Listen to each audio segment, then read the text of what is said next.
अभी हम हॉस्पिटल से वापस आए हैं। मुस्कान की तबीयत बहुत खराब है और उसकी हालत भी बहुत सीरियस है। और आज मैं सिर्फ यही कहूंगी कि इसकी जिम्मेदार तमाम यूट्यूबर हैं जो चंद व्यूज के लिए हम दोनों माँ बेटी को जलील कर रहे हैं। जलील करना है तो उसके बाप से जाकर सवाल करें। चंद जो यूट्यूबर गए हैं उनसे इंटरव्यू लेने तो उन्होंने यही कहा है कि हमने अपना फैसला अल्लाह की अदालत में छोड़ा हुआ है।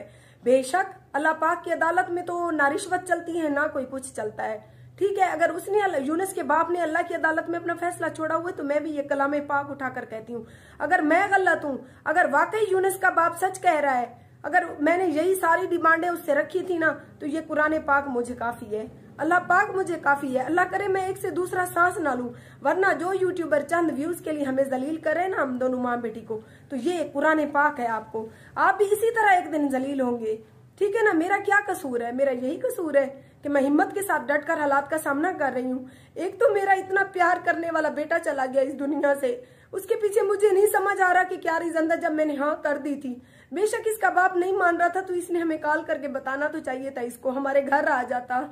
लेकिन मुझे नहीं पता कि उसको किस तरह से उसके बाप ने ब्लैकमेल किया कि वो बेचारा अपनी जिंदगी से ही चला गया, ठीक है। मुझे ये भी नहीं पता कि क्या पता इन्होंने जबरदस्ती उसे मारने की कोशिश की हो।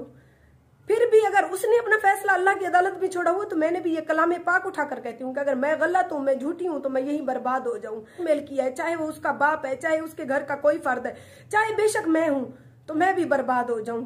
अब लोगों को क्या कहता है उसका बाप कि मैंने अपना फैसला अल्लाह की अदालत में छोड़ा हुआ है। अच्छा, अल्लाह की अदालत में छोड़ा हुआ है तो वाकई वो तो बेनियाज है, वहां तो तुम्हारी रिश्वत भी नहीं चलेगी। ये कह रहा है कि मेरी बेटी का 2-3 हजार का मेकअप का खर्चा था। मेकअप आप समझदार हो, 2-3 हजार का भी लेना। तमाम खवातीन से मैं यही गुजारिश करती हूँ कि 3 से 4 हजार का भी मेकअप लेना तो उससे भी 1 साल गुजर जाता है। अभी ये मगरमच्छ की आंसू गिराकर सबको यही कह रहे हैं कि ये औरतें कहती थी कि मेकअप का खर्चा ही मेरी बेटी का इतना है। तो आप सब समझदार हो, कम से कम 5 हजार का भी मेकअप लेना तो उससे 2 से 3 साल आसानी से गुजर जाते हैं बंदे के।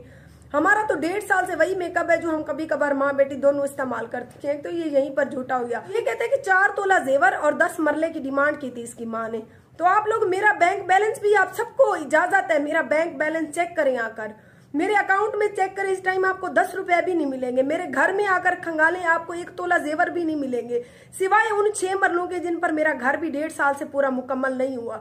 और इसके बाप के भी बैंक बैलेंस खंगालें, ठीक है ना। उसकी भी देखिए कितनी जमीनें, कितने मुरब्बे जमीनें हैं। जो खुद गर्ज इंसान अपने बेटे के लिए 10 मरले नहीं दे सका तो वो क्या अपने बेटे का कातिल नहीं है? मुझे बताएं, 10 मरले नहीं दे सका, इतने मुरब्बे इनकी जमीन है। कुछ ठेके पे लेते हैं, कुछ इनकी काफी सारी अपनी है।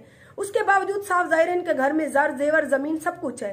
तो 10 मरले इसने अपने बेटे के लिए कुर्बान नहीं की, अपने बेटे को कुर्बान कर दिया। चाहे वो अनाथ थी, चाहे वो जिद थी, चाहे जो कुछ भी था।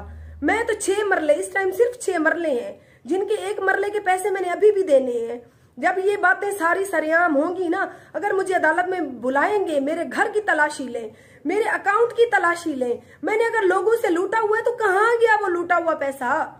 मेरा तो 1.5 साल से घर भी नहीं मुकम्मल हो सका। 1 मरले के पैसे मैंने अभी तक देने हैं। इस मरले का कह रहे हैं ना कि 4 तोले जेवर और 10 मरले, ये एक मामूली सी बात थी। अगर मेरी यही भी डिमांड थी ना तो ये आसानी से पूरी कर सकता था।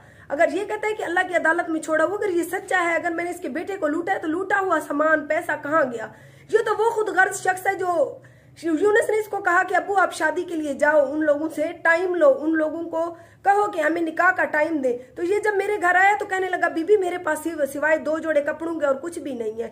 और इस शख्स ने ऐसी ऐसी बातें की मुझे कि मुझे गुस्सा आ गया। मैंने कहा भाई मेरी भेड़ बकरी भी नहीं, आज के दौर में भेड़ बकरी का भी अच्छा रेट होता है। तो उसके बदले में इसने कहा कि हम मंगनी तोड़ रहे हैं। यूनुस ने कहा है कि अंगूठी और मोबाइल दोनों वापस ले आओ। ये भी कुरान पे हाथ रखे और मैंने भी कुरान हाथ पे उठाया हुआ है।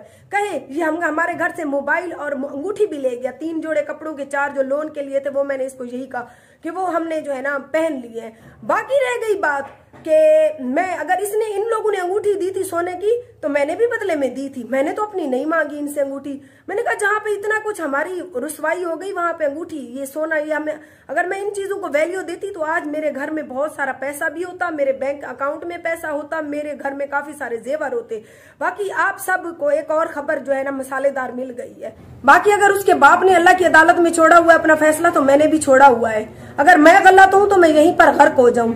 अगर नाजायज पे तमाम यूट्यूबर और यूनिस का बाप अगर हमें बददुआएं दे रहा है सिर्फ अपने आप को बचाने के लिए, तो मैं भी यही कहूंगी कि अगर मेरी बेटी को कुछ हो गया ना, इन लोगों की बातों से तंग आकर मेरी बेटी ने एक बार अपनी जान लेने की कोशिश की है, मैं इसकी तरह खुदगर्ज नहीं थी, मैंने अपनी बेटी को बचा लिया। अगर दोबारा मेरी मासूम बच्ची को कुछ हुआ ना, तो फिर या तो मैं जेल जाऊंगी या इसको जेल भेजूंगी।